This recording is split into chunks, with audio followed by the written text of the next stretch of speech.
Domi e o Bruno Henrique, o Domi sempre disse que ele só vai escalar jogadores que estejam 100%, né?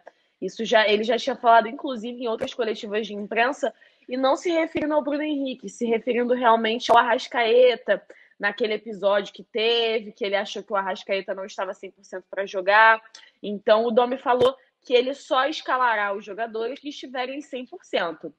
E essa mentalidade não vai mudar, né? O Bruno Henrique está voltando de uma recuperação de lesão no joelho direito, ele ficou 15 dias tratando, fazendo trabalhos com fisioterapia, aí depois foi reintegrado à equipe principal, mas sempre também tratando com o acompanhamento do departamento médico do Flamengo. Então, assim, ele está acabando de voltar de lesão. Será que é mais viável o Bruno Henrique entrar no segundo tempo e ter totalmente capacidade, ou ele já começar no primeiro tempo e aí se desgastar, não ser totalmente 100%, né, nesses dois tempos? Eu acho que o Domi, nessa questão, ele tem razão, porque o Bruno tá voltando de lesão agora, tá voltando a jogar, voltou a ser relacionado, então tem toda essa questão envolvendo a lesão, e ele disse que o Bruno vai ser utilizado, que a ideia é que o Bruno seja utilizado apenas no segundo tempo, né? Não adianta também, né, o torcedor ficar com raiva, nervoso. Ah, o cara tá colocando o Bruno Henrique no banco. Não é colocar no banco, né? Exatamente. É você igual o Diego Alves. O jogador. O Diego Alves está recuperado do Covid. Ah, ele poderia viajar para o segundo tempo, para o segundo jogo, né? Cara, para o segundo jogo, tudo bem. Mas ele não teria toda a estrutura do Ninho do Urubu para ele se recuperar mais rápido. Então você pensa num jogo só da Libertadores e depois tira ele de uma porrada de jogos. Né? Então E ele está tratando de lesão também, né? O Diego Alves está ainda tratando da lesão que ele teve no ombro esquerdo. Então, assim, é aquilo, você sacrifica o jogador e ele joga os dois tempos e depois ele fica fora de outras partidas que também são muito importantes, né? Bruno Henrique, eu não acho que o Domi está errado, não. Eu, de início, tinha pensado em escalar o Bruno Henrique como titular, mas ele está correto. O Bruno Henrique vem de 15 dias parado, né? A Isa está acompanhando diariamente, né, a situação do Bruno Henrique. Foi o que eu falei aqui, foi o que eu falei também, o Deco. Você falou exatamente o que eu falei, que o Domi tá certo porque ele tá se recuperando de lesão, né? Acabou de voltar, voltou a ser relacionado, 15 dias parado, ainda tratando, sendo reintegrado ao elenco, mas mesmo assim, né, tem toda essa fase de recuperação que não é rápida. Perfeito. E assim mesmo, quando ele, antes da lesão dele, já não estava bem fisicamente. Imagina agora, entendeu? Vai voltar a recuperar pouco a pouco. É um jogador dos que o Flamengo tem no elenco que sente menos a altitude, tá? Para quem tá ligado no time do Flamengo e lembra dos jogos que o Flamengo fez no Equador, o Bruno Henrique voa, parece que ele não sente essa questão da altitude. Eu já fico mais preocupado com o Diego Ribas. Pode ser uma arma interessante do Flamengo no segundo tempo, Diego. Com certeza, com certeza. Acho que o Flamengo tem que entrar da maneira que eu acredito que entrará, fechando a casinha ali no meio campo, com 3 volantes. Eu não sei se ele entrará com, dos 4, se é o Diego que será o titular, ou ele guardará o Diego para o decorrer da partida, ou o Arão. Eu acredito que o Gerson e o Thiago Maia estão garantidos. Então só tem essa dúvida aí, se ele entrará com o Arão, né? Com isso ele colocaria mais à frente o Gerson e o Thiago Maia, ou então se ele entra com o Diego. E aí recuaria mais o Thiago Maia, na minha visão. Mas acho que ele está correto, né? Jogaria também com Arrascaeta de um lado e Everton Ribeiro do outro. Né? Jogadores que recompõem bem aquela linha ali, aquele corredor, para ajudar bastante o Felipe Luiz e o Isla, né? O Isla que vai jogar o seu primeiro jogo, né, de Libertadores. Né? Nunca havia jogado. Pensou como você, vai entender que não é marcar... Eles estão esperando que o Flamengo já tenha essa característica de marcar sob pressão, faça essa movimentação, por quê? Aí eles ganham na velocidade e na capacidade física porque estão na altitude. Se o Flamengo não faz... Se o Flamengo não faz o que eles estão esperando, aí o que acontece? Sobra a capacidade técnica de cada um. E na técnica o Flamengo ganha. Seria isso? Sim, com certeza. E você dá espaço para quem deve, né, cara? O time dos caras é muito técnico. Então, os dois jogadores, pelo que eu apurei aqui, que são menos técnicos, são os zagueiros. Né? Os dois laterais são muito bons. Aquele Preciano, lembra? Aquele cabeludinho, que bota uma velocidade monstra ali pelo aquele lado esquerdo. Como é que você vai marcar o cara lá em cima? Preciado, né? Preciado.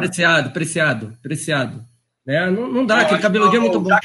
Lá no hashtag Rubro Negro, ele publicou uma matéria muito interessante sobre o Gabigol, né, ter um valor quase que o dobro do elenco do Independiente Del Valle. E aí eu acho importante a gente estar falando sobre isso, porque isso mostra a discrepância que tem entre o elenco do Flamengo e os outros, e por que a gente fala que se o Flamengo seguir, se o Domi seguir o que o Deco falou aqui, de não cair na Arapuca, se você jogar na qualidade do elenco, o Flamengo é infinitamente melhor. Isso não quer dizer nada no futebol, mas acho importante a gente estar falando com isso. Então a matéria do hashtag Rubro Negro, Gabigol sozinho vale quase o dobro de todo o elenco do Independiente Del Valle. O preço atual do Gabigol, que é de 20 milhões de euros, né? Arrascaeta 15, Gerson 14. Cara, só de a gente contar esses três aí já está muito longe do time do Independiente Del Valle. E aí é o que a gente fala, né? É uma responsabilidade ainda maior do Flamengo de estar enfrentando esses caras hoje. Choque, que notícia é essa que você trouxe? A gente estava falando do Jorge Jesus, que ele lá falou que não é ódio que a torcida do Flamengo sente por ele, que é amor, que ele conhece bem. Traz já comenta logo essa daí e já traz pra gente a notícia aí da Rússia, do Lincoln, da venda do Lincoln, é isso mesmo? O Jorge Jesus, rapaz, ele vai falar o quê também, né? Ficou numa situação desconfortável. Aqui se faz, aqui se paga.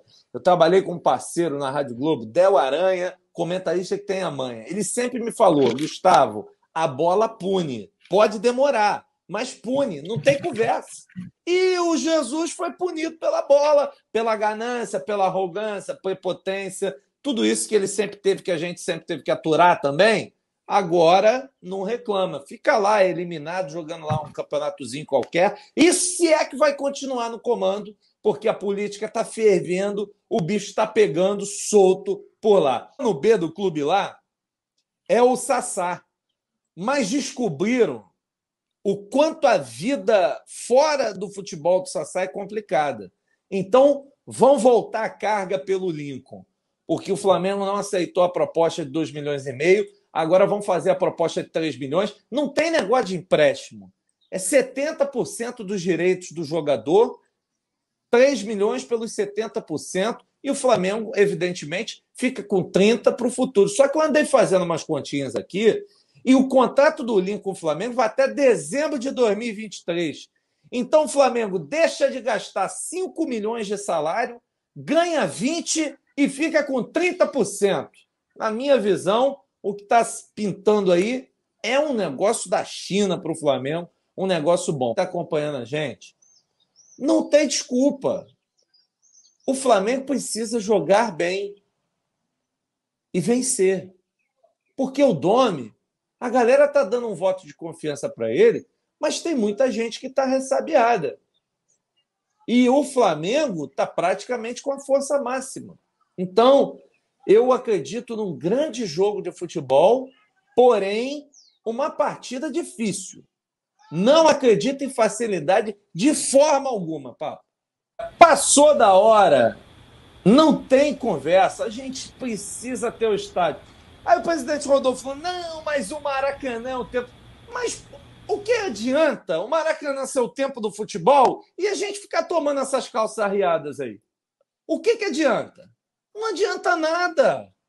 Não adianta absolutamente nada. E outra, não é só essa calça arriada. É história de gramado, de ter que dividir com outros. E aí o gramado fica ruim. E aí a culpa é de um, a culpa é do outro. Pô, para com isso. Para com isso. A gente tem 6 gramados maravilhosos no Ninho do Urubu. Serão feitos iguais no estádio. E ponto final. E acabou. Construir, o Flamengo não tem dinheiro. Peraí. O Vasco está fazendo lá a reestruturação de São Januário, vai aumentar em 20 mil, fazendo um acordo com a empresa, dando não sei quantas cadeiras para explorar durante não sei quanto tempo. O Flamengo que faça a mesma coisa. Chama aí a construtora fera, acostumada. Você, vai lá. Então tá bom. Vai ser Arena Flamengo, o nome que for, o que for feito.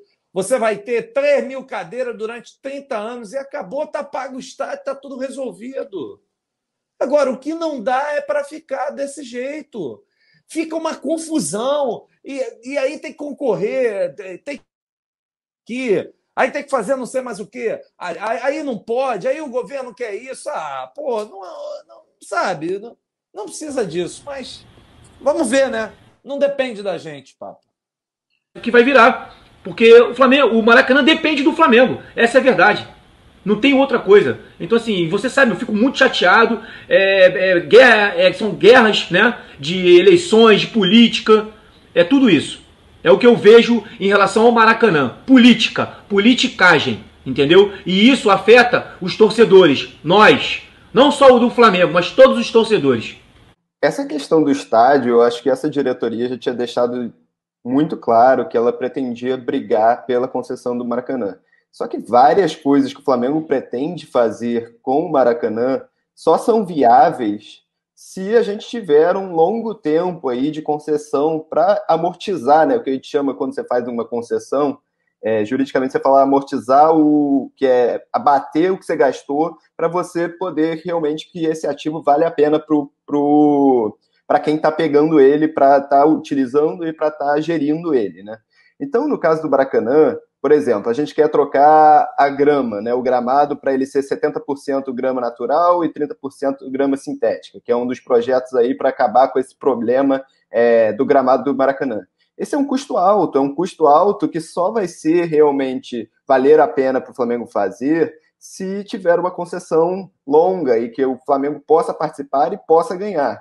Aí já tem a outra questão também, que é muito falada aí, do Flamengo ser obrigado a, em geral, dividir o estádio, né? Isso também dificulta muito a questão do gramado. Eu sou um grande amante do Maracanã, eu adoro o Maracanã, eu acho que ele é um estádio super bem localizado, ele é um estádio de bom acesso, acho que tem linhas de metrô, tem linhas de trem, é uma localização realmente espetacular e que você não consegue hoje em dia na cidade do Rio de Janeiro nunca mais, né? Mas, no momento que o governo dificulta tanto a sua utilização desse estádio e a sua pretensão de conseguir fazer com que esse estádio seja viável, porque, como muito bem falado, o estádio do Maracanã só é viável se o Flamengo estiver usando ele. Ele não consegue sobreviver se o Flamengo não estiver usando. O Fluminense sozinho não consegue. O Flamengo sozinho, ele facilmente consegue utilizar o Maracanã e dar... e trazer as receitas necessárias que eles precisam para o Maracanã valer a pena ser aberto, né? Porque a gente está vendo agora, por exemplo, com a pandemia, com isso tudo acontecendo, o Maracanã, por exemplo, já é um estádio que é totalmente inviável para esse momento, por exemplo. Se não tem a torcida ali, o Flamengo gasta quanto para abrir o Maracanã? É um valor aí que simplesmente é inviável você ficar mantendo um estádio com pouco ou nenhum torcedor indo lá.